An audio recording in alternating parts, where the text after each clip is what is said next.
إن الحمد لله نحمده ونستعينه ونستغفره ونعوذ بالله من شرور أنفسنا وسيئات أعمالنا من يهده الله فلا مضل له ومن يضلل فلا هادي له وأشهد أن لا إله إلا الله وحده لا شريك له وأشهد أن محمدا عبده ورسوله اللهم صل وسلم وبارك وأنعم على سيدنا وإمامنا وقدوتنا محمد وعلى آله وصحبه وسلم تسليما كثيرا أما بعد فالسلام عليكم ورحمة الله وبركاته. Bienvenue dans ce nouvel épisode de notre série, de notre émission consacrée à la famille en islam. Wallahi alhamd, nous avons parcouru un long chemin pour aborder cette notion très très importante dans la vie de chaque musulman, qui est la famille. La famille, une partie, ça fait une brique qui constitue la société musulmane. Cette brique-là, si elle n'est pas solide, ça peut mettre en péril et déséquilibrer toute la société.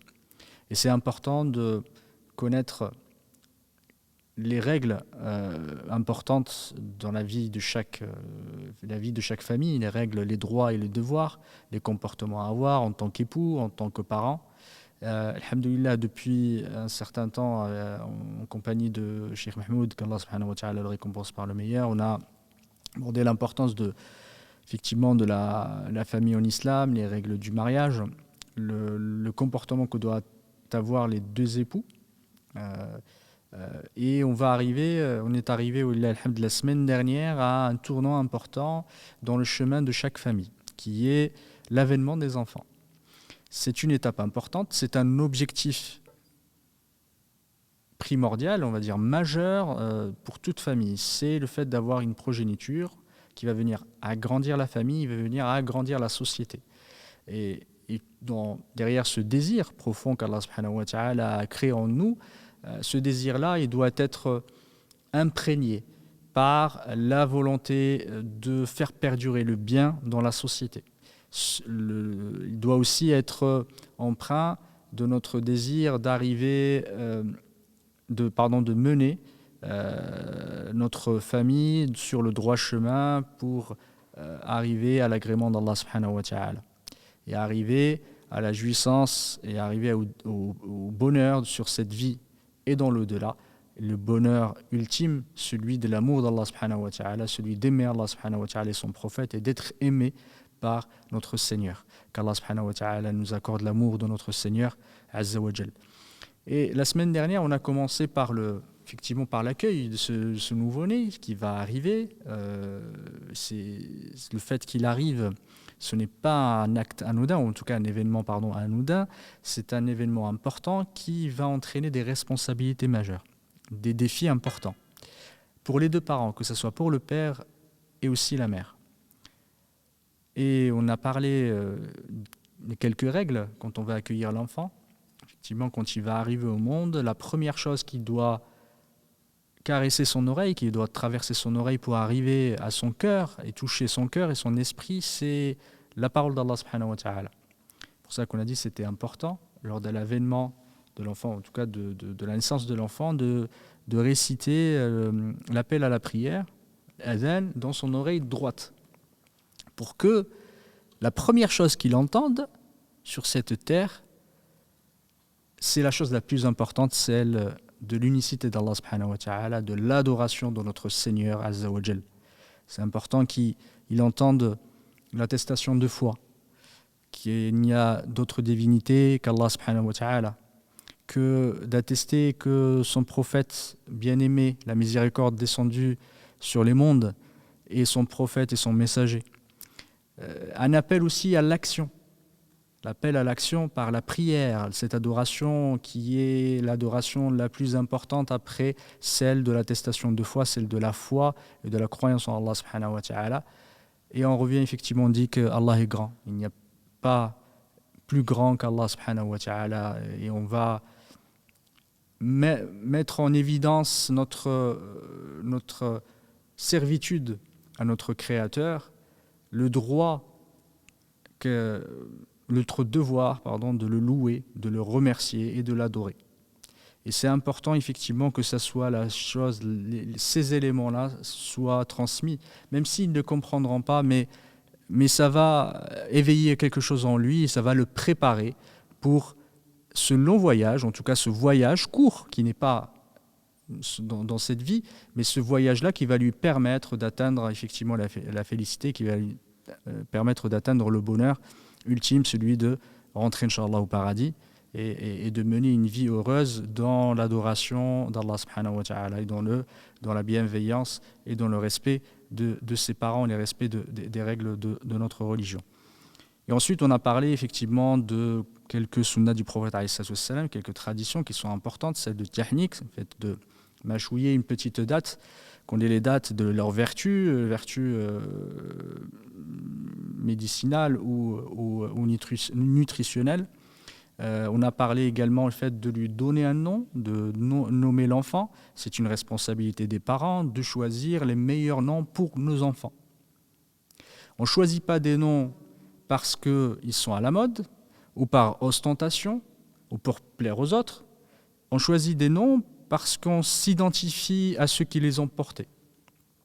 Que ce soit les meilleurs des hommes, les prophètes, les messagers d'Allah subhanahu wa ta'ala, que ce soit les compagnons, ceux qui les ont suivis sur le droit chemin, les savants, qu'Allah subhanahu wa ta'ala les agrée. C'est une façon aussi de... Parce que parfois, derrière le nom, celui qui porte un nom, il y a une similitude, une connexion, on va dire, spirituelle entre avec une personne et le nom et le prénom qu'il porte. On essaie aussi comme un présage, on aimerait qu'il ressemble à son prénom et qu'il prenne les caractères et les vertus que porte son prénom. Du coup, c'est important de bien choisir son nom et que le nom ne soit pas un nom par ostentation. On n'a pas besoin que tout le monde le reconnaisse, de dire voilà, il porte un nom original. C'est pas ça l'objectif. Quand on donne un prénom, il faut se poser des questions. Pourquoi lui donne, quel prénom on lui donne? Parce que c'est une responsabilité. Ce prénom va l'accompagner toute sa vie.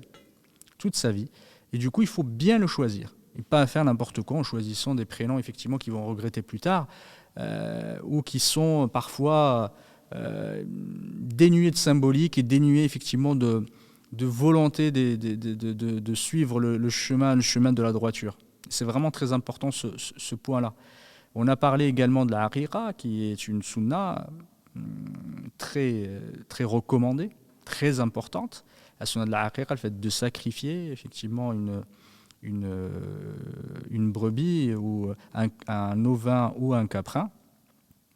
Pour le garçon, on avait dit 2, pour la fille, un seul ovin ou caprin. Également, on avait parlé effectivement du fait, on avait parlé des prénoms, mais on n'avait pas parlé d'une sunna du prophète, celle de la kunya. C'est la kunya aussi, ça se perd de plus en plus, même si, alhamdoulilah, il y a toujours la sunna du prophète perdure. Le fait de donner une kunya fait partie de la sunna du prophète à son enfant.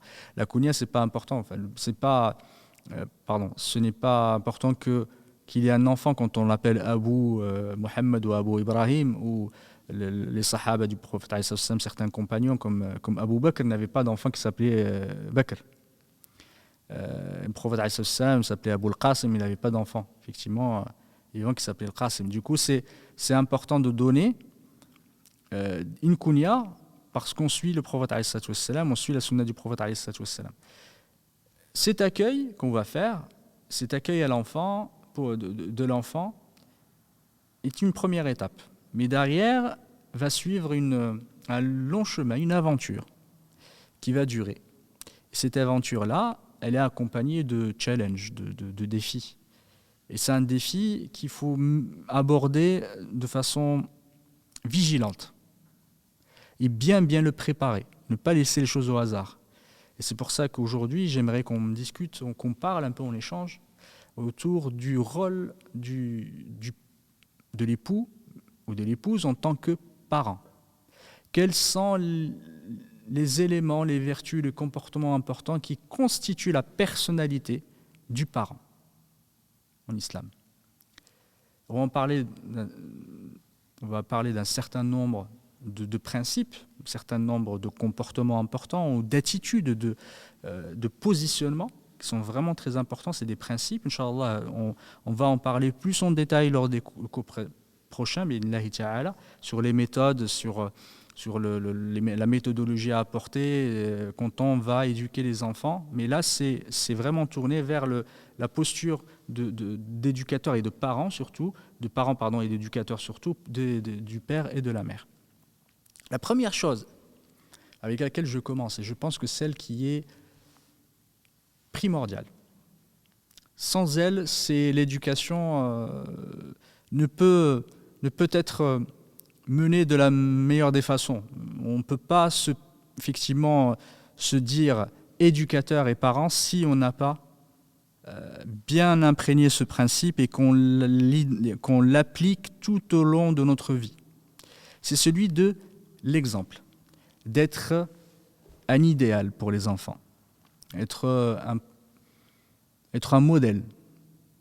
Être un modèle de comportement, de vertu, de bienveillance. Être également éduqué par l'exemple. C'est de montrer. C'est bien de dire, c'est bien de parler, c'est bien de montrer, mais il faut effectivement d'avoir cette posture-là, mais il faut montrer par l'exemple. C'est quelque chose qui est, je vais dire que si c'est parmi ces principes que je vais citer, je pense que c'est l'un le plus important. Comment on peut transmettre à nos enfants des principes, des valeurs, si nous-mêmes on les adopte pas. Ce que appellent certains psychologues ou certains théoriciens, ils appellent ça la communication paradoxale. On communique à quelqu'un quelque chose tout en faisant le contraire. Et c'est ce que l'islam a réprouvé. Ceux qui disent ce qu'ils ne font pas. Ceux qui disent ce qu'ils ne font pas. C'est extrêmement dangereux, c'est extrêmement grave, et c'est nuisible et c'est contre-productif dans le processus d'éducation, dans le processus effectivement de notre position en tant que parent. Et la communication paradoxale, c'est de dire à l'enfant ne fais pas quelque chose alors qu'on le fait à côté. Et l'enfant, dès son jeune âge, il ne va pas être dans la conceptualisation, dans le fait de comprendre les raisons, pourquoi on fait, etc., dans l'explication. Dès le jeune âge, à partir de 2 ans, il va commencer, même avant, il va commencer à imiter. Et il va apprendre les choses par l'imitation. Et ceux qu'il va imiter, c'est ceux qui sont avec lui, ce sont ses parents. Et cette imitation-là, elle vient aussi de l'amour qu'il porte à ses parents. Cet amour va le pousser à ce que ses parents soient l'exemple et l'idéal pour lui. Même si des fois on ne s'en rend pas compte, les enfants sont très observateurs. Et c'est une façon importante pour eux d'apprendre. C'est le cycle d'apprentissage le plus classique qui concerne tous les êtres vivants sur cette terre. Que ce soit les animaux, les insectes, etc., c'est par imitation. Les enfants, enfin en tout cas les bêtes, que ce soit un lion ou autre, comment ils font pour apprendre, c'est par l'imitation. Ils vont, le père et la mère, comment ils vont faire, ils leur apprendre par l'exemple. Ils vont montrer comment faire et ils vont venir imiter effectivement la façon par laquelle les parents ont fait.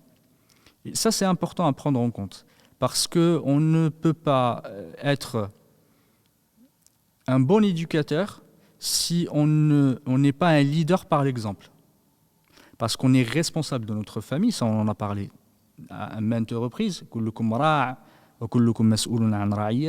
Chacun vous êtes responsable et vous êtes responsable, chacun est responsable et vous êtes responsable de ceux qui sont sous votre responsabilité, en l'occurrence ici la famille. Et quand on est responsable de les protéger, on est responsable de leur montrer la meilleure des choses et de les guider vers le meilleur. Et il n'y a pas meilleure façon de le faire que de le faire par l'exemple. C'est de démontrer. Quand on a envie de faire quelque chose, des fois, il faut se forcer. Je sais que c'est difficile, parfois ce n'est pas facile, parce qu'on n'est pas exemplaire, on n'est pas parfait. On est tous des fauteurs. Mais devant les enfants, il faut être vigilant. Il faut redoubler d'efforts. Il ne faut pas être négligent. Il faut vraiment faire très très attention à comment on se comporte devant les enfants. Et comment on agit, quelles actions on mène, comment on se comporte vis-à-vis des autres, comment on leur parle, comment on discute, parce que c'est comme ça qu'ils vont s'identifier à nous. Et les enfants, ils nous ressemblent. Pourquoi ils nous ressemblent? Il y a une bonne partie. Certains, ils écartent complètement l'aspect héréditaire. Je pense qu'il y a une bonne partie, même quand on suit la sunna du prophète, l'aspect héréditaire est important. Il y a beaucoup de traits de caractère qui sont héréditaires. Mais il y a une bonne partie de ce qu'on appelle la socialisation, c'est le fait que les enfants, qu'ils aient été éduqués, et ils héritent des traits de caractère de leurs parents par imitation. Des enfants qui sont colériques, parce que leurs parents le sont. Les enfants qui haussent la voix, quand ils s'énervent très vite, parce que leurs parents le sont. Et on le voit petit à petit, les enfants s'imprègnent et sont imprégnés par les comportements de leurs parents. Et ça, c'est vraiment très important à prendre en compte et ne pas hésiter à montrer toujours le bon exemple à ses enfants par l'action, par l'acte. On veut faire une bonne action, faites-le devant les enfants, faites-les participer, c'est vraiment très important. En parlant d'exemple, le deuxième principe important, majeur, c'est celui de l'amour et la clémence, la miséricorde.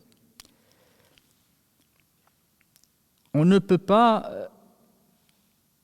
Alhamdoulilah, c'est naturel. C'est quelque chose de naturel. On n'a pas à se forcer. Une famille normale, un parent normal, une père et une mère, ils ont toujours un amour pour leurs enfants, cet attachement à leurs enfants qui est inné. Mais il faut le montrer. Il ne faut pas être avare. Il ne faut pas être avare de bienveillance, de clémence, de douceur vis-à-vis de nos enfants et d'exprimer cet amour-là. On relate du prophète alayhi salatu wassalam qu'il y a un bédouin, un arabe qui était venu voir le prophète alayhi salatu wassalam et qui lui a dit vous embrassez les enfants. Il a dit nous on ne les embrasse jamais. Et le prophète alayhi salatu wassalam, il a dit je ne peux rien pour toi. Comme Allah il a arraché, il a enlevé la miséricorde de votre cœur. Quelqu'un qui n'embrasse pas ses enfants, je crains pour lui que son cœur soit noir et n'est plus. Ce n'est pas le cœur d'un vrai croyant. Qu'Allah subhanahu wa ta'ala nous préserve.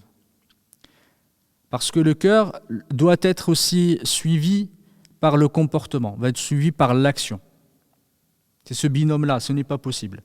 Ce n'est pas possible, une dichotomie, une schizophrénie entre... Je ne peux pas appeler ça une schizophrénie, mais on ne peut pas délier les deux.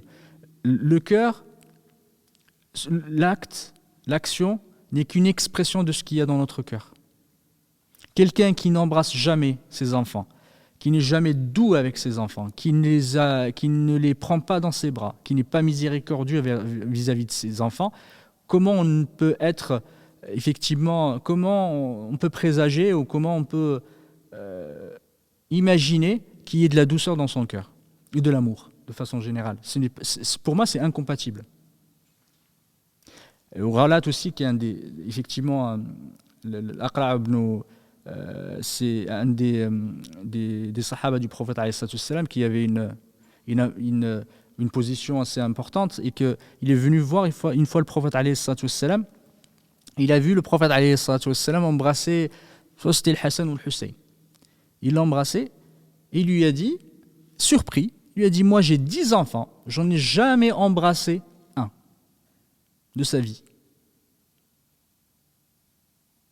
Et le prophète alayhi salatu wassalam lui a dit, et là il lui a exprimé une valeur, on va dire une sorte de, je peux appeler ça une loi, une constitution, quelque chose d'extrêmement important. Il a dit man la yurham, la yurham.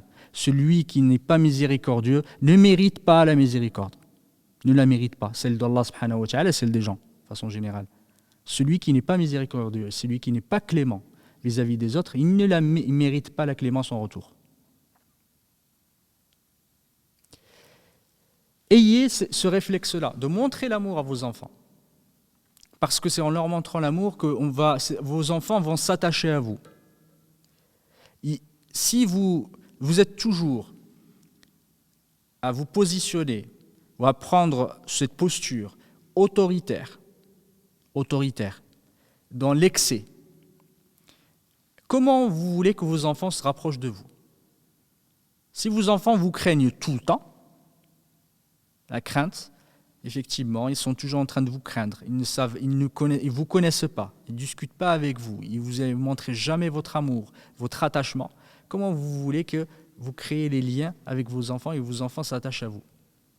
Vous serez toujours un étranger pour eux. C'est un père qui nous a mis au monde, peut-être qui subvient à leurs besoins, mais qui ne montre aucun amour.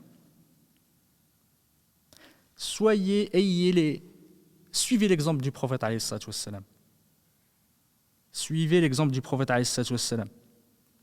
J'ai lu un hadith qui m'a agréablement surpris. Enfin, même, pardon, c'est pas l'expression, mais ça m'a interpellé.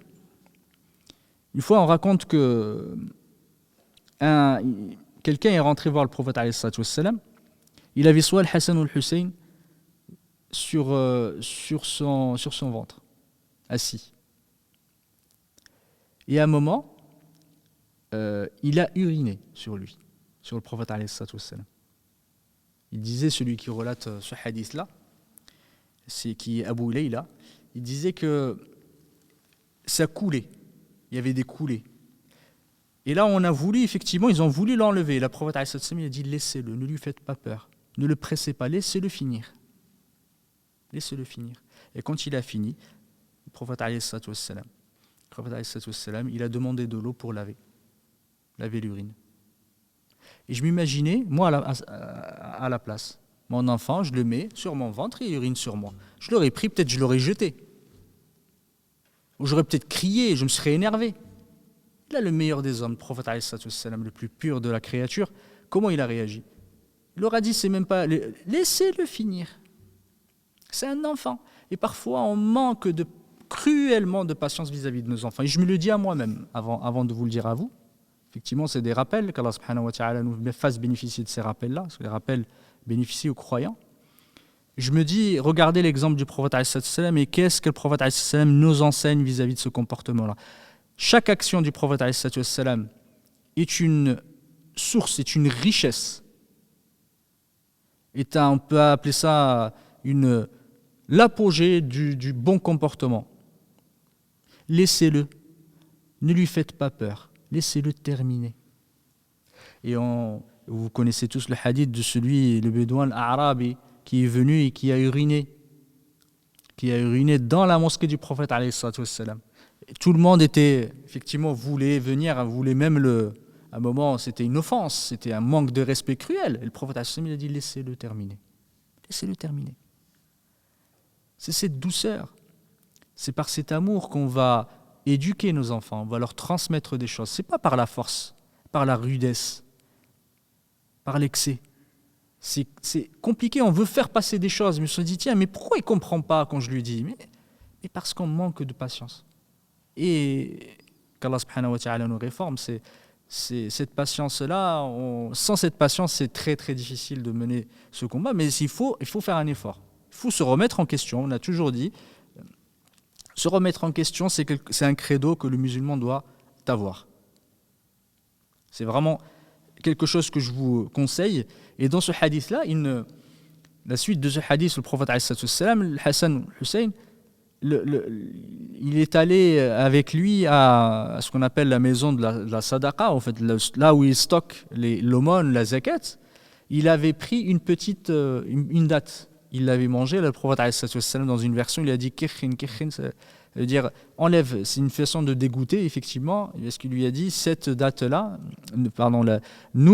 la famille, pas famille du prophète alayhi salatu wassalam, en parlant au prophète alayhi salatu wassalam, en disant nous, il est interdit, la sadaqa, l'aumône de façon générale est interdite pour nous. Et là, le prophète alayhi salatu wassalam nous montre un autre exemple, celui de l'éducation. Éduquer l'enfant et lui expliquer pourquoi. Lui expliquer pourquoi. C'est pas on lui prend et on jette. Le prophète alayhi salatu wassalam, il a dit jette-la. Il lui a dit pourquoi, la raison. On en avait parlé déjà auparavant. L'explication, le raisonnement donner les raisons pourquoi de l'interdiction de faire quelque chose ou de l'obligation de faire quelque chose est extrêmement important parce que c'est comme ça qu'on convainc les gens. C'est par l'argumentaire. Ce n'est pas par l'obligation, c'est comme ça, et c'est fait, c'est comme ça. Non.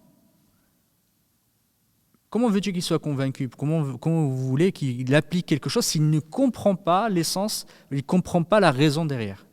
Et ça, c'est vraiment quelque chose que je vous conseille, et je me conseille à moi-même, c'est expliquer. Soyez pédagogue et ne lésinez pas à prendre le temps d'expliquer à vos enfants. Troisième principe majeur, celui de la justice, al-adl, fait partie des valeurs les plus importantes en islam. Allah subhanahu wa ta'ala, dans le hadith al-Qudsi, effectivement, Allah, il a interdit l'injustice, il l'interdit à lui-même. Subhanahu wa ta'ala. Et l'injustice est interdite dans toute chose. L'injustice est interdite dans toute chose. Et elle est d'autant plus interdite vis-à-vis de nos propres enfants. Il faut être juste vis-à-vis de nos enfants. La justice, celle qu'on entend, et on connaît le hadith du prophète, celui d'être juste entre ses enfants, dans l'atiyya, dans la donation. Il faut, effectivement, quand on donne à nos enfants, il faut faire attention, être vigilant de ne pas créer de la jalousie, de la détestation entre les enfants. On n'offre pas quelque chose à quelqu'un, on laisse l'autre enfant sur le carreau. On doit être juste, équitable. Alors, la justice dit aussi le fait d'être équitable. La justice, c'est quoi? C'est de mettre les choses à leur place, à leur bonne place. C'est ça la justice. Ce n'est pas effectivement d'être complètement équitable. Non, il y a un raisonnement, il faut mettre les choses à leur bonne place. Parfois, alors il peut arriver que des enfants sont grands, on les aide, il y en a un enfant de 2 ans, il y en a un enfant qui a 15-16 ans, les besoins de l'enfant de 16 ans ne sont pas les mêmes que celui de 2 ans. Du coup, on ne va pas être équitable, on ne va pas leur donner la même chose. Mais il faut être juste. L'adl est plus important que l'équité en soi. Certains ulama disent qu'il faut être équitable. Si on donne quelque chose à un enfant, il faut donner la même chose à l'autre. Ce que je vous demande là, c'est d'être juste vis-à-vis d'eux, de mettre les choses au bon endroit et les donner au bon moment à vos enfants pour ne pas créer de jalousie. Être juste aussi vis-à-vis de vos enfants. J'ai entendu une histoire très très récemment qui m'a bouleversé. Je me dis, il faut faire très très attention. Très très attention à comment on se comporte vis-à-vis de nos enfants. Il y a un avocat qui raconte qu'un de ses anciens clients qui l'appelle. Il lui demande, il lui dit, est-ce que vous vous rappelez de moi, il y a quelques années en arrière, plusieurs années en arrière, vous m'avez divorcé. L'avocat, ne voulant pas le vexer, lui a dit, oui, je m'en rappelle. Il a dit, vous vous rappelez, j'avais un enfant aussi de cette union-là, et il est parti avec sa maman qui avait la garde. Il lui a dit, oui. Il dit là, plusieurs années après, la personne, en fait, ce mari-là, il a fait ça, il a refait sa vie, il s'est marié, il a eu des enfants, et un jour on l'appelle, on lui dit, la garde de votre enfant a été enlevée à votre femme, à votre ancienne femme, enfin votre ex-femme, pardon, et du coup, vous allez devoir récupérer votre enfant. Du coup, il va voir sa famille en leur disant, voilà, moi j'ai déjà été marié auparavant, j'avais un enfant, et cet enfant-là, il ne l'a pas vu depuis une quinzaine d'années, voire plus, je ne me rappelle plus de la durée, mais ça a duré plusieurs années. Il ne l'a jamais vu, parce que la maman ne voulait pas, effectivement, qu'il le voie. Et du coup, il leur a dit, je vais le récupérer. Cet enfant-là, il s'est senti, en fait, il avait une telle haine de son père, une haine inimaginable. Pourquoi? Parce que sa maman lui a dit, ton père ne payait pas la pension alimentaire. Il a dit nous laisser dans la misère, dans la difficulté, ça fait des années, il ne paye pas la pension alimentaire. Et le pire, c'est que le père, il a toujours payé. Il a toujours payé. Mais la mère, effectivement, pour se venger, parce que ça arrive, je vous fais très très attention. Faites très très attention à ça. Il y a beaucoup de couples divorcés, effectivement. Voilà, c'est des moments difficiles, c'est un déchirement quand on divorce. Il garde cette animosité-là, cette haine vis-à-vis de l'autre, et il la transmet aux enfants. Il la transmet aux enfants. Et ça pousse les enfants parfois à détester leur père. À tort parfois, mais vraiment. Mais même si ça a raison, on ne peut pas pousser un enfant à détester son père ou sa mère. On peut avoir toutes les bonnes raisons du monde, mais on ne peut malheureusement pas. L'islam nous interdit de faire ça. On a un devoir de bienveillance et de respect et d'amour vis-à-vis des parents, peu importe ce qu'ils nous ont fait, parce que ça reste nos parents, et ça, c'est quelque chose qui n'est pas négociable.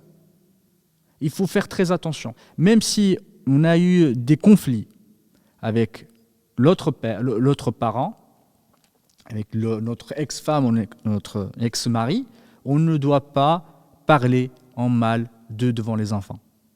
Parce que c'est des modèles d'autorité. Et si on casse ce modèle-là, ça y est, c'est fini, c'est terminé. Et là, c'était pour la mauvaise raison. Et imaginez que cet enfant-là, effectivement, il est venu, il a habité chez leurs parents. Un jour, qu'est-ce qu'il a fait? Il avait un demi-frère qui avait 4 ans. Et ce demi-frère-là, il dormait sur le canapé. Il dormait sur le canapé, il n'y avait personne. Et qu'est-ce qu'il a fait? Vous imaginez ce qu'il a fait? Il a ouvert la fenêtre du 13e étage, il a pris l'enfant, il l'a jeté par la fenêtre. Il l'a jeté du 13e étage. Il ne l'a pas avoué au départ, il l'a avoué quelque temps après à son père en lui disant « Je l'ai fait parce que je voulais me venger de toi ».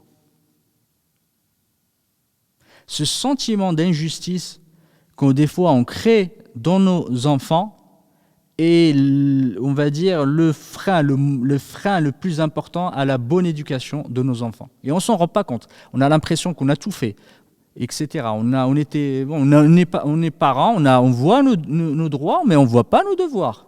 Ça, c'est tout le temps comme ça. Mais moi, je suis son père, il doit m'écouter. Oui, mais qu'est-ce que tu as fait, toi, en retour? Qu'est-ce que tu as fait en retour?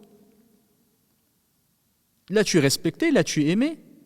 L'as-tu accompagné dans le moment difficile ou tu as été tout le temps absent? Et tu viens juste en prenant ta posture autoritaire. Il faut m'écouter. Oui, d'accord. Mais la vie est faite de donnant-donnant. Il faut un moment, il faut donner. Il ne faut pas attendre toujours de recevoir. Quelle légitimité tu as vis-à-vis de tes enfants? Aucune. Tes enfants, ils ne te voient pas. Tu ne peux pas demander à quelqu'un de t'écouter, que ce soit dans le monde professionnel, dans la vie de tous les jours. Tu vas arriver à quelqu'un, tu lui dis fais quelque chose. Si tu n'as pas de légitimité, tu n'as pas de crédibilité, il ne va pas t'écouter.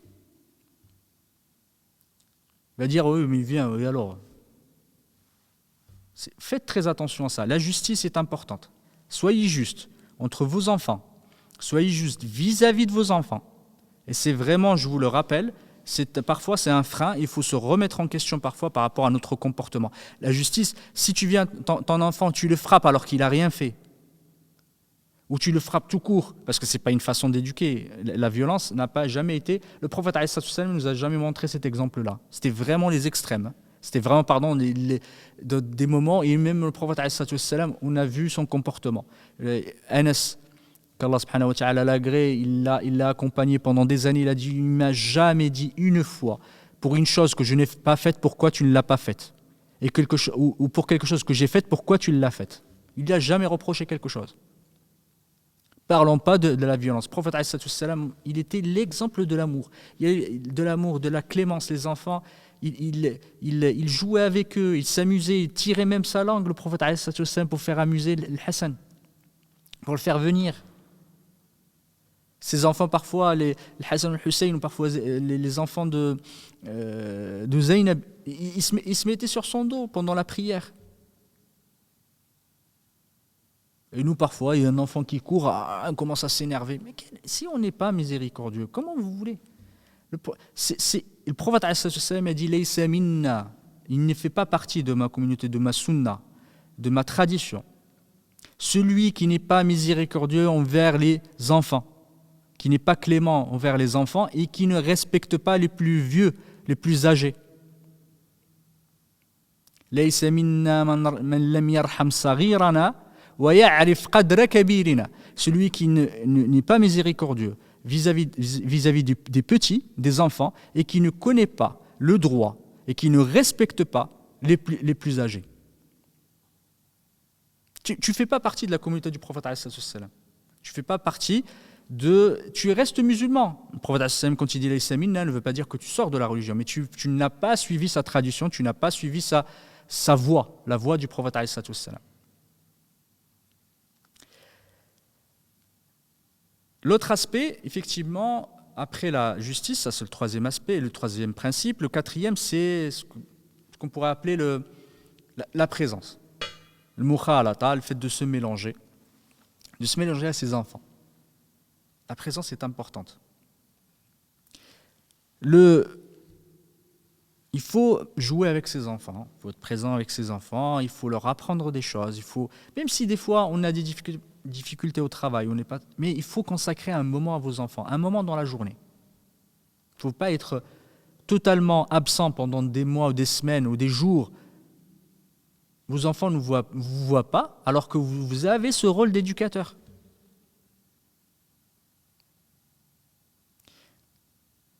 On rapporte de l'Utba qui est un des tabi'in, qui est le neveu de Muawiya ibn Abi Sufyan radiyallahu ta'ala anhu. Il avait dit à l'éducateur qu'il avait pris pour ses enfants, il lui a dit commence, pour éduquer mes enfants, commence par te réformer toi-même avant de réformer les enfants. Il a dit parce que les yeux des enfants sont rivés sur toi. Ce que tu fais, pour eux, c'est le bien. Le bien, c'est ce que tu fais. Et le mal, c'est ce que tu délaisses. Et tes enfants doivent voir des choses. C'est toi qui dois leur montrer. Tu ne peux pas rester, tu ne peux pas les laisser. Ce n'est pas la rue qui va les éduquer. Comment veux-tu qu'ils apprennent les vertus, qu'ils apprennent le bon comportement, si toi, tu ne leur montres pas? Alors que toi, tu es leur exemple, leur modèle. Et tu as cette responsabilité, c'est même pas, tu le fais quand tu as envie. Même si tu n'as pas le temps, trouve-leur les bons éducateurs. Arrive, tu leur montres quelque chose, un jeu, effectivement tu construis, après tu les laisses faire. Mais il faut que tu arrives, tu impulses les choses. Tu arrives à un livre, tu commences à lire avec eux. C'est important d'être présent. Le prophète, malgré sa charge de travail, les responsabilités qu'il avait vis-à-vis de la Ummah, il consacrait des moments aux enfants, aux jeunes, aux très jeunes, et voir les enfants qui sont plus grands. Le prophète parfois il plaisantait avec les enfants, avec des mots doux, des mots un peu effectivement taquins pour les stimuler, pour montrer effectivement cet amour, cette miséricorde. Il parfois raconte qu'il disait à Anas ce que relatait Abu Usama. Il disait qu'Anas lui dit Ya dhal udunayn, celui qui a les oreilles. En fait, en plaisantant avec lui, on connaît aussi. Il disait Ya Abu Umayr ma dafa ala al-nughayr, pour le petit oiseau, parce qu'il y en a un des sahaba très très jeune, il avait un petit oiseau avec lui. Le prophète des fois il se mélangeait aux enfants, et les enfants étaient présents dans les réunions avec le prophète avec les sahaba amenaient leurs enfants. Le prophète quand il y a des sahaba, des compagnons qui ont relaté des hadiths, nous ont transmis des traditions du prophète quand qu'ils ont eu du prophète quand ils étaient jeunes. Ils n'étaient pas encore pubères, c'est-à-dire qu'ils étaient considérés comme enfants encore. Peut être adolescents ou après l'âge de ce qu'on appelle tamyiz, c'est l'âge du discernement. Mais ils ont rapporté, Ibn Abbas, le prophète lui a transmis un des hadiths les plus importants. Etc. Enfin, il y a des hadiths effectivement qui ont été rapportés par des sahaba, parce que le prophète se mélangeait aux enfants. Il leur consacrait du temps dans la journée. Mais le fait de se mélanger, il faut garder un équilibre. Il faut garder un équilibre parce que notre religion est une religion du juste milieu. Et quand on parle du juste milieu, il ne faut pas qu'on perde toute crédibilité vis-à-vis des enfants et toute légitimité. Si on joue tout le temps avec eux, si on est tout le temps doux, si on est tout le temps mou, ben il n'y a plus de respectabilité. Et comme a dit Ibn al-Qayyim, rahmatullahi ta'ala alayh, dans Rawdat al-Muhibbin, un de ses livres, et d'autres également, Ibn Taymiyyah, rahmatullahi ta'ala alayh, il a dit le caractère du croyant, il est aussi entre la bienveillance et la respectabilité ou le prestige ou la distinction. Al-Rahma ou al-Mahaba, c'est entre les deux. Il a le mu'min, il disait Ibn al-Qayyim, ruziqa halawatan wa mahaba. Allah subhanahu wa ta'ala lui a octroyé une douceur et une prestance. Et on le voit parfois. On voit quand quelqu'un, alhamdoulilah, certains ulama, certains des gens de bien, quand on arrive, on a une espèce de respectabilité qui ressort effectivement de respect, de distinction, de prestige, que parfois on ne comprend pas, mais parce que, disait Ibn al-Qayyim, rahmatullahi ta'ala alayh, il disait, parfois, il disait que la beauté, ou ce prestige-là, ou cette beauté, la beauté de façon générale, elle est divisée en deux types. Il y a la beauté interne et la beauté externe. La beauté interne, c'est la vraie beauté. C'est la vraie. Celle qui est dans le cœur, celle qui exprime la vertu de l'individu.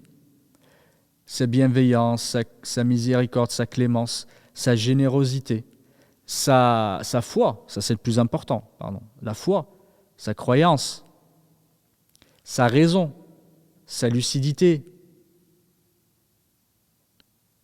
son amour, effectivement pour Allah subhanahu wa ta'ala et son prophète. Cette vraie beauté intérieure qu'on connaît tous va obligatoirement avoir une influence extrêmement grande sur la beauté extérieure. La beauté extérieure, c'est la beauté de quelqu'un qui est beau, et beaux cheveux, beau visage. Il a des fois un attrait. Mais même les gens qui n'ont pas cette beauté extérieure extrêmement importante, forte, le fait qu'ils aient ces beautés internes, elle va jaillir vers l'extérieur. Allah subhanahu wa ta'ala met un amour, un attrait pour ces personnes-là vis-à-vis des autres. Et les gens, quand on les voit, on voit une espèce de lumière, on voit une riba, une mahaba qui est très, très importante, un prestige, une grandeur, voilà qu'on n'explique pas, c'est parce que ça correspond à la grandeur de leur cœur. Et c'est vraiment important pour nous que notre cœur, ce qu'il y a dans notre cœur jaillit sur notre comportement et notre action et comment on se comporte.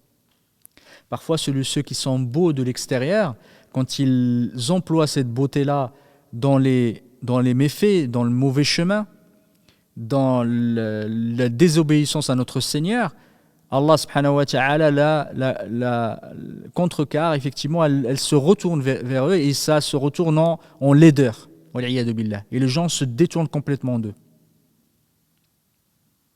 Mais celui, alhamdoulilah, qu'Allah subhanahu wa ta'ala lui a donné les deux, Allah a été miséricordieux, il faut être reconnaissant vis-à-vis d'Allah. S'il t'a donné cette beauté intérieure, il t'a guidé vers cette beauté pour enrichir et accroître cette beauté intérieure et qui t'a donné la beauté extérieure.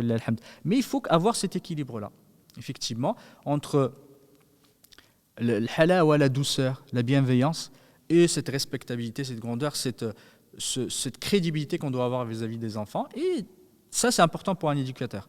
Parce que si tu es trop mou, on va te manger. Et ça, c'est important de garder pas cette distance parce qu'on doit être très proche de nos enfants, mais à un moment, montrer aussi qu'on a du répondant, montrer aussi qu'on a des principes et que tout n'est pas permis.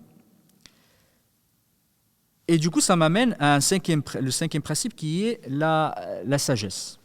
La sagesse dans le fait de tawjih, dans le fait de guider, ou dans la manière de guider les enfants. Je vais revenir à un hadith qui est important, que je noterai en tout cas comme un masterclass, je peux appeler ça comme ça, du comportement de chaque musulman, de sa façon d'aborder la vie, ou d'aborder, la religion. Ce hadith-là est parfois mal compris. Le prophète alayhi salatu wassalam, il a dit Inna hadha ad-dina yusr. Inna hadha ad-dina yusr. Cette religion est facile. Wa man yushad ad-dina ahadun illa ghalabah. Celui qui s'efforce à battre la religion, en tout cas, s'efforce à vouloir aller trop loin, à chercher à se la rendre difficile, elle va inéluctablement venir à bout de lui.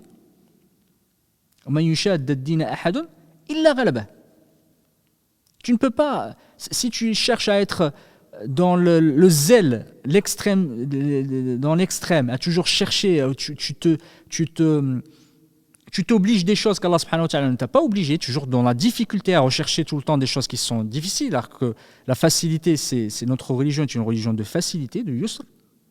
Allah subhanahu wa ta'ala dans le verset dit qu'Allah subhanahu wa ta'ala nous veut la facilité, il ne veut pas pour nous la difficulté. Et notre religion est une religion de facilité. Alors elle n'est pas complètement facile, il y a un effort à mener, enfin un effort à faire.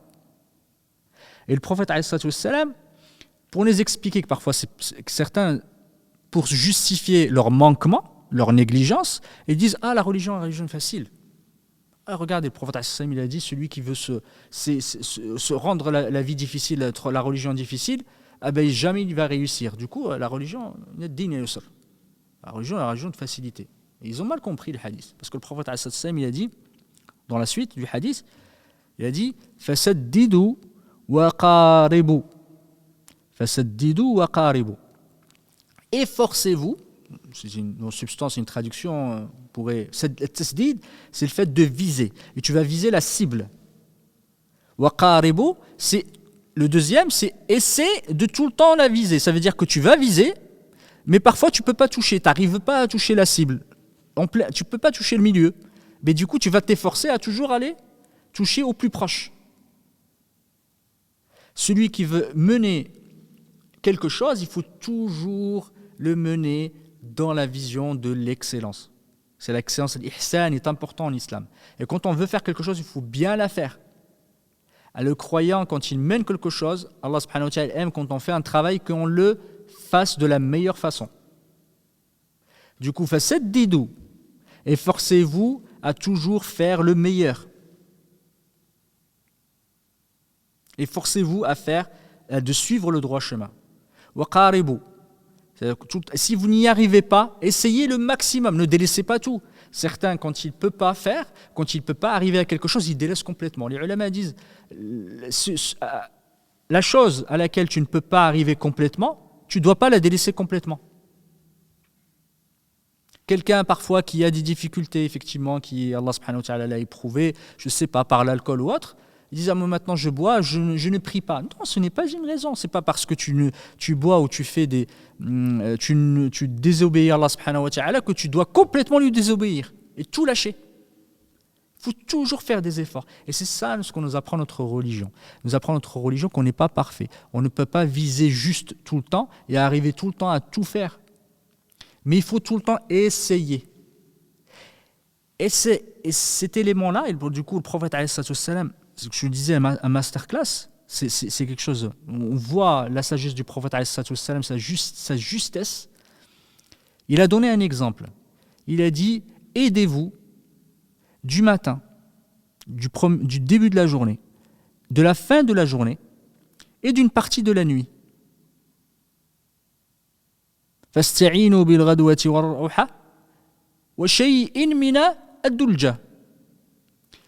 Et un peu de la nuit. Et qu'est-ce qu'il compare? En fait, comment il compare le prophète alayhi salatu wassalam, le chemin que mène le croyant? Il le compare à un voyage. Ce qu'on mène, ce n'est pas un sprint, c'est un marathon. Ça dure longtemps, c'est un long voyage. Du coup, il dit, les meilleurs moments où tu vas voyager, c'est le matin. C'est le matin parce que c'est plus doux, il ne fait pas trop chaud. Surtout à l'époque du prophète alayhi salatu wassalam, quand on menait des voyages dans le désert. Les meilleurs moments, c'est le matin, en fin de journée quand la température va baisser, et une partie de la nuit. Une partie à la fin de la nuit. Ce voyage-là, c'est le voyage spirituel que fait le que fait l'individu dans son adoration. C'est un peu le matin, un peu l'après-midi, pas tout le temps. Pas tout le temps dans l'exagération. Il ne faut pas se mettre en difficulté. Pourquoi on va se mettre en difficulté? Parce qu'on va arriver à un moment où on va plus pouvoir faire ce qu'on devait faire et on va arriver au pire à s'ennuyer ou à être dans la routine et être dans la lettre sans être dans l'esprit. Et quand on commence à être dans la lettre, on fait les choses juste pour les faire et parfois ça va même nous mener à nous éloigner complètement. C'est pour ça que le prophète nous a conseillé, nous a fait ce conseil. Et quand il a dit wa shay'in min ad-dulja, un peu, une partie de la nuit est importante parce que c'est le moment où on est le plus proche d'Allah subhanahu wa ta'ala, plus proche on est plus propice à adorer Allah subhanahu wa ta'ala, mais pas trop, parce que c'est le moment de se reposer. Il a dit wa shay'in min ad-dulja, un peu, une partie de la nuit.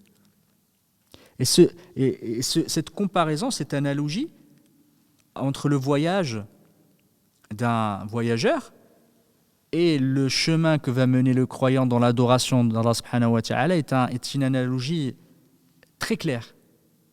Quand on va voyager, on va à quoi? Pour arriver à bon port, il faut ménager. Il faut qu'on ménage notre monture. Tu ne vas pas voyager les 24 heures.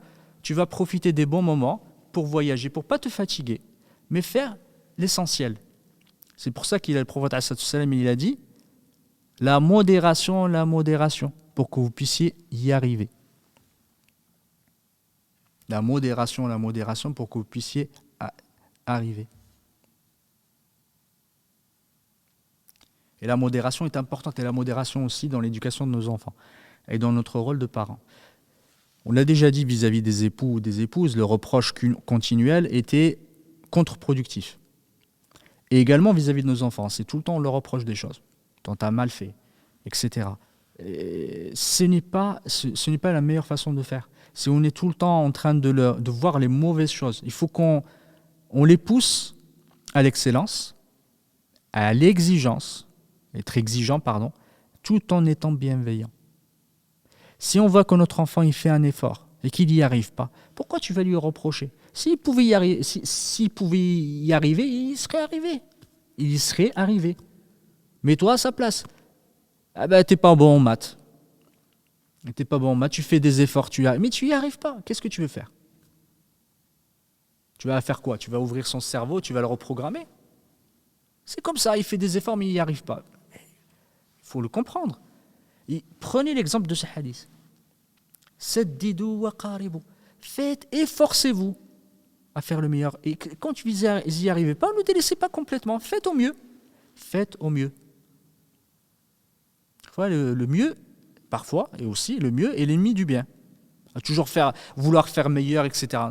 Parfois, il faut arriver à s'arrêter. C'est important d'être dans l'excellence, dans la perfection, mais parfois, le mieux est l'ennemi du bien. On veut trop en faire, etc. Et on n'y arrive pas. Et on le voit dans notre vie professionnelle. À force de vouloir courir tous les lièvres, on n'arrive plus à rien faire. Et quand on fait les choses, on les fait de façon médiocre. Du coup, il vaut mieux se concentrer sur les choses qu'on peut faire et s'efforcer à le faire. Et quand je dis din yusr, notre religion est une religion de facilité. Allah subhanahu wa ta'ala ne nous impose pas quelque chose qu'on ne peut pas faire, qu'on n'est pas capable de faire. Sinon, Allah il serait injuste. Et ce n'est pas possible. Allah subhanahu wa ta'ala n'est pas injuste. C'est le juste. Allah subhanahu wa ta'ala. Du coup, partez de ce principe-là. Rien n'est compliqué, rien n'est difficile. Parfois, il faut un effort. C'est pas facile. Mais quand on n'a pas, chacun, Allah subhanahu wa ta'ala connaît nos capacités. Mieux que nous. Il sait ce qu'il y a dans nos cœurs. Et c'est ce qui va devenir de nous.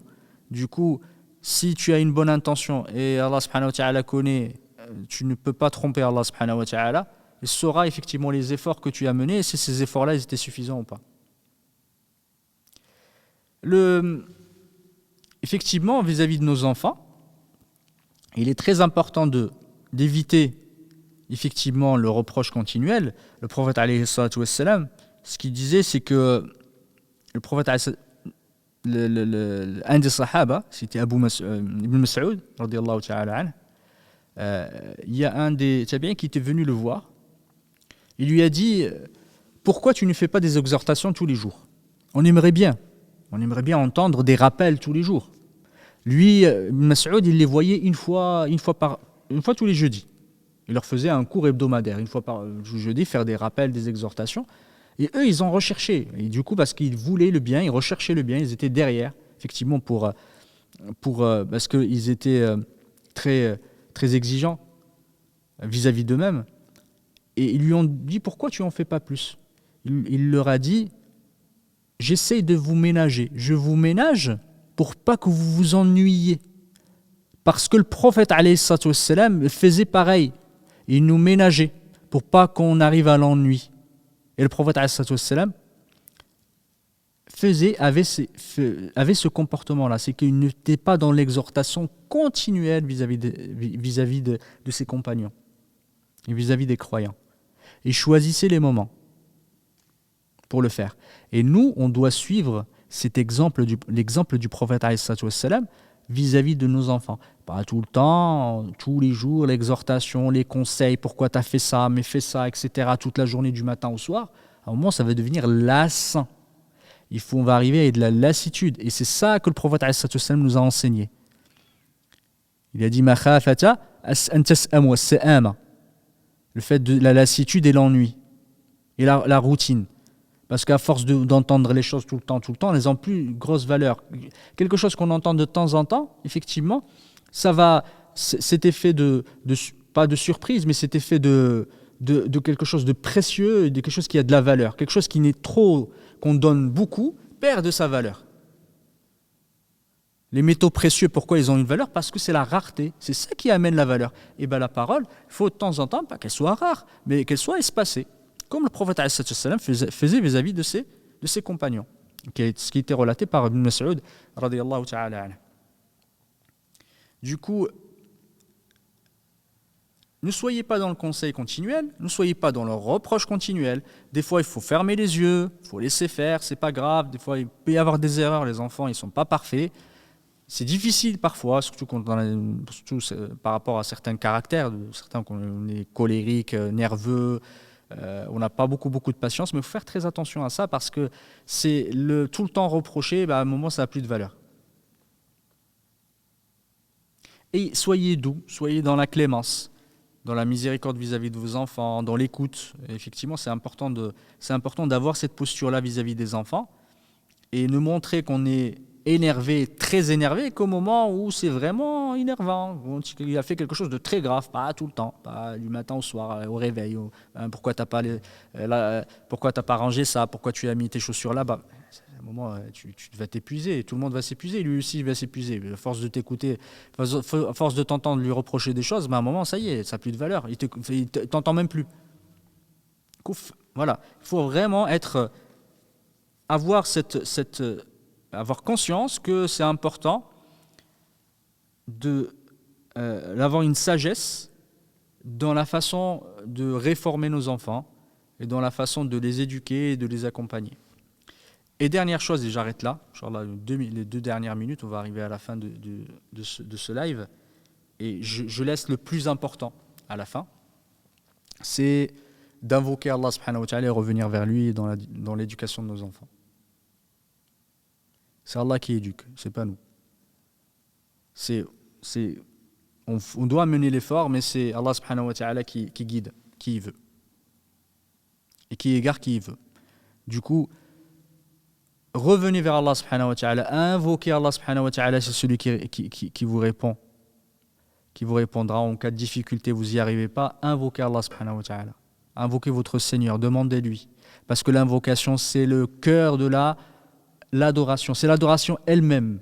La prière même, elle s'appelle la prière, salat, c'est de l'invocation. On invoque Allah subhanahu wa ta'ala pendant la prière. Et c'est important de se retourner, de revenir vers Allah subhanahu wa ta'ala, de compter sur Allah, parce qu'il n'y a que lui qui pourra vous sauver. C'est Allah subhanahu wa ta'ala qui pourra vous prémunir, qui pourra vous protéger votre progéniture, de la guider, vous amener tous, amener votre famille vers le bonheur éternel. Qu'Allah subhanahu wa ta'ala nous l'accorde tous, qu'on nous accorde le paradis.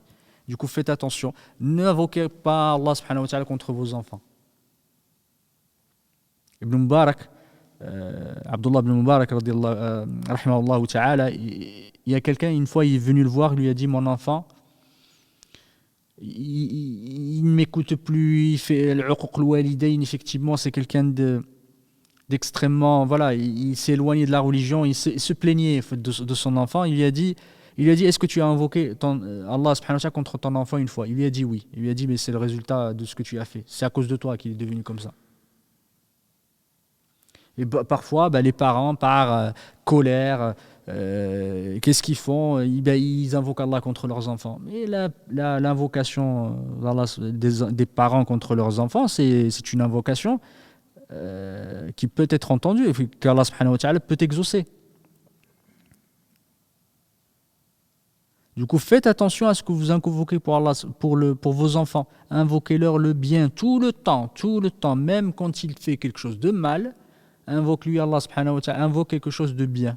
Invoque-lui pour lui le bien. Anas ibn Malik, radiyallahu ta'ala anhu, à chaque fois, à chaque fin, et c'est quelqu'un qui lisait beaucoup le Coran et qui terminait le Coran à chaque khatma, à chaque fois qu'il finissait le Coran, il invoquait pour ses enfants. Il a invoqué Allah subhanahu wa ta'ala pour ses enfants pour leur demander le meilleur et le bien. Du coup, demandez le bien pour vos enfants dans toute situation. Dans toute situation. Suivez l'exemple des prophètes d'Allah subhanahu wa ta'ala, de ces messagers qui nous ont précédés. Ibrahim, il a demandé à Allah subhanahu wa ta'ala, dans Surat Ibrahim, il a demandé à Allah subhanahu wa ta'ala de le protéger et protéger sa progéniture de l'adoration des idoles.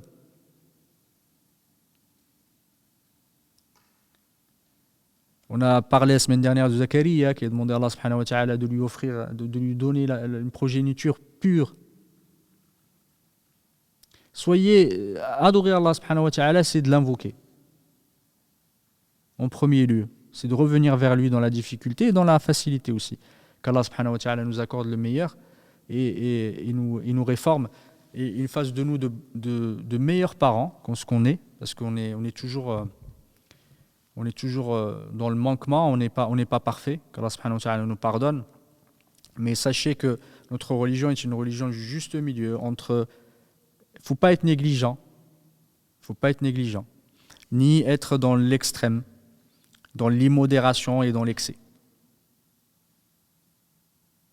Ne soyez pas entre ces deux extrêmes-là. Certains qui sont complètement négligents vis-à-vis de leur famille, de leurs épouses, de leurs époux, quand je parle de façon générale, et ceux qui sont dans l'excès, ils sont dans l'immodération, dans l'outrance, et tout le temps à demander, ils sont tout le temps là, derrière. C'est comme on l'a dit, notre religion, c'est la religion de la facilité, du juste milieu. Ce n'est pas une religion qui est dans l'excès de zèle. Qu'Allah subhanahu wa ta'ala nous accorde le meilleur, et nous accorde cette clémence et cette miséricorde, et qu'il emplit notre cœur de sa croyance. Inch'Allah ta'ala, on a terminé ce cours, on commencera cette émission. Je ne sais pas s'il y a des questions ou pas. Oui, salam alaikum Mohamed, barakallahu fik pour ces beaux rappels et qui, comme disait une sœur sur un commentaire qui a permis de remettre aussi un peu l'épée sur terre. Barakallahu fik en tout cas pour ce magnifique rappel. Amin. Et je remercie également les frères et les sœurs qui sont présents ce soir parce qu'on a quand même un concurrent de taille en même temps qui est la Coupe du Monde. Alhamdoulilah, il y a beaucoup de frères et sœurs qui sont un peu moins nombreux, mais il y en a beaucoup qui sont là. Alhamdoulilah, on les remercie pour leur fidélité. Je réponds juste rapidement à deux questions. Effectivement, le live est un replay sur notre page, sur notre compte YouTube et sur la page Facebook également. Et puis, il y a une sœur qui a demandé est-ce qu'on peut assister en fait, aux cours qui sont à ces lives, venir directement à la mosquée. Donc, alhamdoulilah, pour le moment, on ne peut pas. C'est prévu, on en a déjà parlé.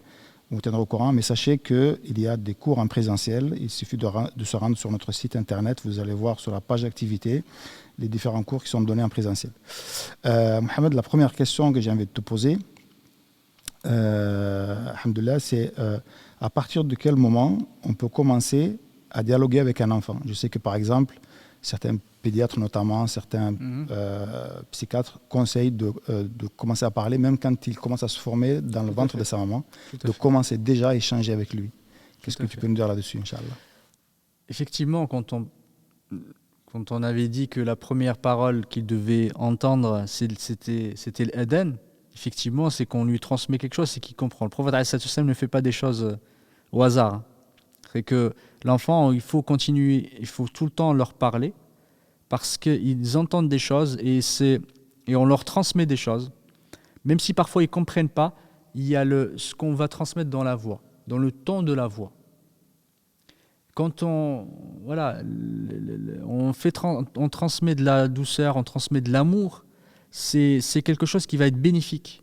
Un enfant qui grandit dans l'amour, c'est un enfant qui va être beaucoup plus réceptif, qui va être beaucoup plus bénéfique et qui va ne pas être touché effectivement par des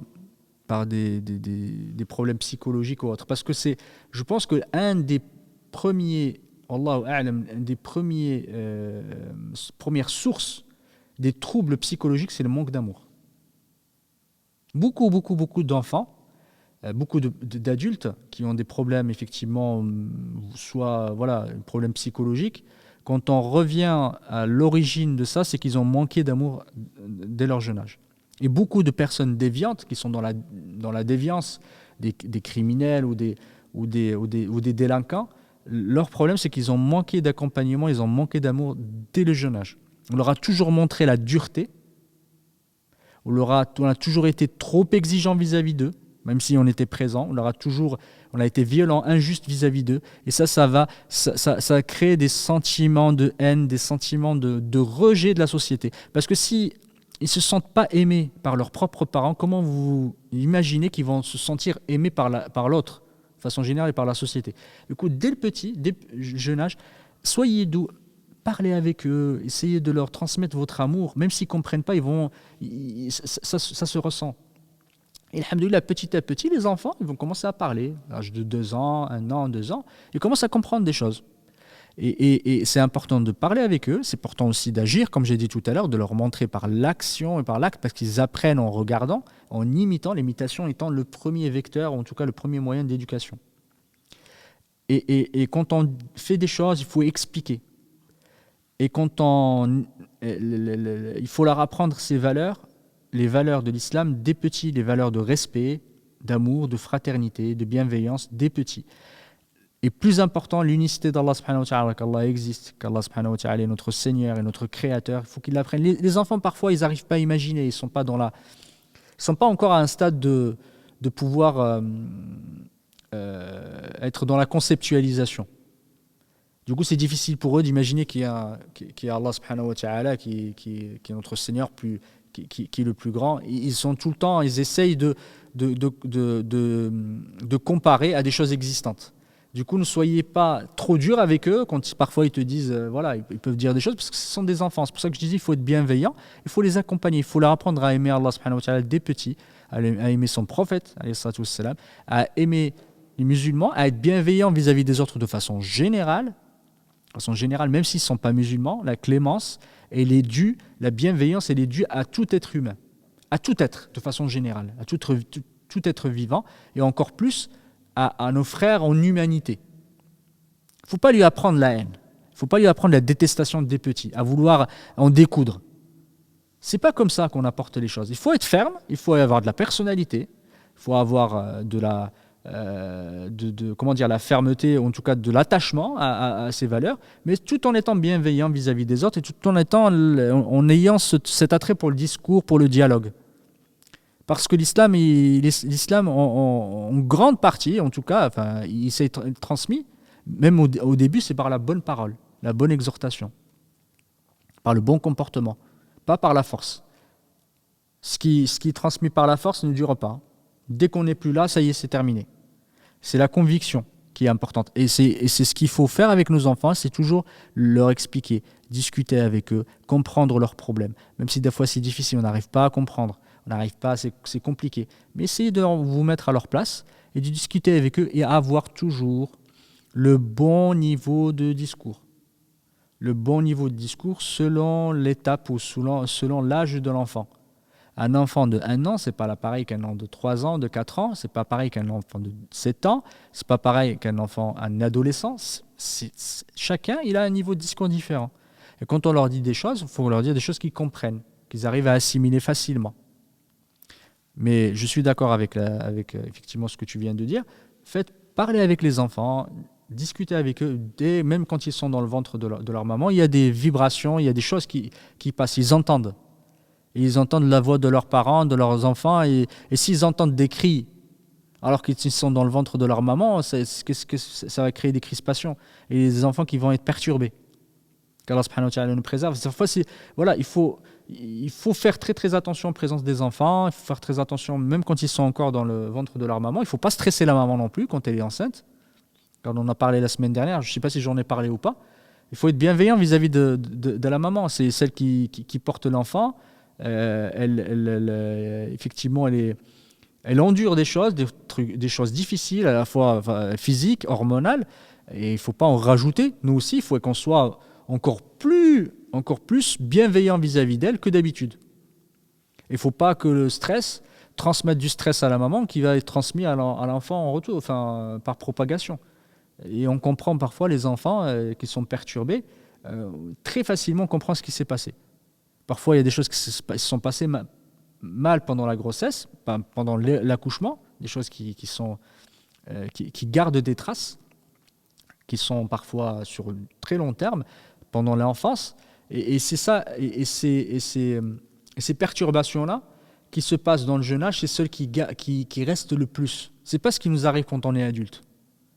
Parce qu'on a les armes, on arrive un peu à prendre du recul. Et quand on n'arrive pas à prendre du recul, c'est parce qu'on n'a pas été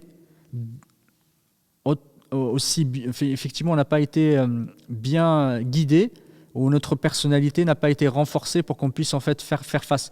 Et à chaque fois, quand on a des difficultés à faire face aux difficultés quand on est adulte, c'est parce qu'on a manqué effectivement de parents qui nous enseignent cette importance d'avoir de la fermeté, d'avoir des convictions, d'avoir de la personnalité vis-à-vis des choses et d'avoir du recul sur les choses. Et c'est pas parce qu'il y a un petit problème qui arrive qu'on est complètement paniqué. Et ça arrive. Les enfants, effectivement, nous-mêmes, il y a un petit problème qui arrive, ça y est, c'est la fin du monde. On ne sait plus où on habite, mais ça c'est la fin du monde. Non. Et quand tu te comportes comme ça vis-à-vis de tes enfants, tes enfants, ils héritent de ça. Et dès qu'il y a un petit souci, quand ils grandissent, dès qu'il y a un petit souci, ça y est, ils sont submergés, ils subissent la déprime, ils n'arrivent pas à faire face aux difficultés et à s'en sortir. Et ça, c'est important de transmettre ces choses, transmettre par la parole, transmettre aussi par l'acte, et transmettre aussi effectivement par le positionnement qu'on peut avoir vis-à-vis d'eux. Ça me permet de rebondir sur une question qui a été posée. Une maman qui dit « J'ai un enfant qui fait beaucoup de bêtises. On a tout essayé avec lui et on ne sait plus comment faire, surtout qu'il fait souvent la même bêtise. » Est-ce qu'on ne peut pas dire peut-être que l'enfant est en train de faire passer un message? C'est tout le temps la même bêtise, malgré qu'il a été grondé ou je ne sais pas où lui a parlé. Je ne vais pas vous donner une solution miracle. Parce que j'ai le petit, j'ai le même chez moi. J'ai le même. C'est exactement, il fait toujours la même chose. Et en fait, tous les enfants, ils sont pareils. Et en fait, c'est une façon d'attirer l'attention. C'est juste ça. Bon, Allah, c'est mon interprétation, je ne suis pas psychologue, mais c'est une façon d'attirer l'attention. Parce qu'il sait que vous réagissez quand il fait ça. Et du coup, plus vous allez réagir, plus vous allez surréagir et plus il va le faire. Parce que c'est une façon, effectivement, d'attirer votre attention. Peut-être que vous ne lui apportez pas assez d'attention, et vous ne jouez pas assez avec lui, etc. Du coup, c'est son seul moyen de s'exprimer. En tout cas, de vous dire « Ah, je suis là, j'existe, je suis là ». Parce que s'il était effectivement... je me mets pas à la place, et les enfants sont différents, ils ont tous leur personnalité qui est différente, mais parfois on sent que c'est une façon de nous titiller, et qu'il y ait une sorte d'échange en fait avec lui. Parce que tu vas le gronder, il va faire le truc, il va te dire c'est bon j'arrête, après il le refait, parce qu'il sait qu'il va y avoir un discours, enfin il va y avoir de l'échange avec lui, que tu vas commencer à t'énerver. Il est mid-joueur quoi. Tu vois, il va le faire. Et c'est pareil, en fait les enfants ils testent. Les enfants c'est les plus gros testeurs, c'est les testeurs des limites. Et en fait, il va tester, tu arrives à la limite, tu cèdes, dès que tu as cédé, ça y est, c'est que ça marche. Il ne se fatigue pas. Contrairement à nous, parfois on se fatigue. Mais lui, il peut pleurer pendant un quart d'heure, 30 minutes, tu as beau crier, etc. Parce qu'il sait qu'une fois, tu as lâché. Mais si tu ne lâches pas une fois, deux fois, trois fois, il va dire « mais c'est pas la peine, je ne vais pas me fatiguer. Ça ne sert à rien. Je vais faire ça, je vais pleurer, au final, il va pas céder. Alors, c'est pas la peine. Après, il y en a certains qui sont il y a des enfants plus têtus que d'autres. Et là, ils ont une forte personnalité. Du coup, il faut être patient, il faut patienter. Et surtout que, je vois, quand on crie, ça ne sert à rien. Plus tu cries, plus tu hausses la voix, plus le truc, plus lui, ça va l'amuser. Plus ça va l'amuser. Et après, tu vas passer à l'étape d'après, c'est allez, je vais lui mettre une fessée. Ça ne sert à rien. Parce qu'il s'habitue à ça aussi. Il y a que, alhamdoulilah, à un moment, ça va s'arrêter. En fait, et plus ils vont grandir, plus ça va s'arrêter. Il y a des enfants, à partir de l'âge de 3 ans, quand ils commencent à parler de 3 ans, 4 ans, ils sont toujours dans la provocation. Mais ça, surtout les garçons, ils sont beaucoup comme ça. Et à tester tout le temps les limites, et discuter, parler avec lui, soyez ferme, sans crier. Regardez-le, tu lui dis, voilà, il faut parler avec lui, il faut surtout ne pas lâcher. C'est comme ça qu'il va savoir qu'il y a un parent devant, et ce parent, il a des principes, il a des limites. Et qu'on lui pose des limites. Parce qu'être trop... Les enfants, j'en ai pas parlé tout à l'heure, mais ça fait partie du principe de la sagesse, c'est de ne pas être trop autoritaire, ne pas être trop exigeant, et ne pas non plus en faire des enfants des enfants rois, des capricieux. Il y en a certains, ils sont tellement baba, enfin comme ça, avec leurs enfants, que leurs enfants font ce qu'ils veulent. Et tu en as d'autres, ils sont tout le temps, qu'est-ce que tu fais, pourquoi tu fais ça, pourquoi tu vas là, tout le temps Et du coup, ça marche que comme ça. Lui, il va être dans la transgression parce que tu l'empêches de vivre. Tu vas pas l'empêcher de vivre, il a envie de vivre, il a envie de jouer. Surtout les garçons, il faut qu'ils courent. Si tu l'empêches de courir, tu l'empêches de faire des choses, qu'est-ce que tu veux qu'il fasse? Il va rester tout seul. Et quand il a besoin de toi pour jouer avec lui, tu n'es pas là. Du coup, quand il s'ennuie, qu'est-ce qu'il va faire? Quand il s'ennuie, il va faire des petites bêtises, comme ça, il va te faire réagir. Et dans l'autre sens, quand ils sont trop, ils font ce qu'ils veulent et tu les laisses faire ce qu'ils veulent, écoute, tu peux rien faire. Si tu les as laissés depuis petits faire ce qu'ils veulent, à quel moment tu vas leur poser des limites? Tu vas attendre un moment, ça y est, ils ne comprendront plus que tu leur mettes des limites. Ils ne comprendront plus. Un lion qui a vécu dans la savane, si tu le prends un jour, tu le mets dans une cage, il ne comprend pas. Alors que le lion qui a vécu dans une cage des petits, ça y est, il s'habitue avec le temps. Parce qu'il sait que... Il raconte, et après j'arrête là, je ne sais plus comment ils appellent ça, je l'ai en tête, ceux qui ils utilisent des éléphants en Asie pour transporter des choses. J'ai oublié le nom, il y a un nom très spécifique. Ce qu'ils font, c'est que des petits, ils leur mettent une corde. Une corde autour de la jambe, ils les attachent. Des petits, tout le temps.